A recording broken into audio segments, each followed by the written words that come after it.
Day 26, joy is everywhere. I'm reminded of the Chinese proverb that says, a bird does not sing because it has an answer. It sings because it has a song. What a great reminder for us.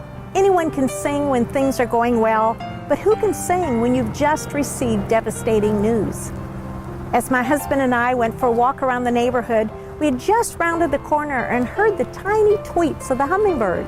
Within a few minutes, we counted 8 hummingbirds.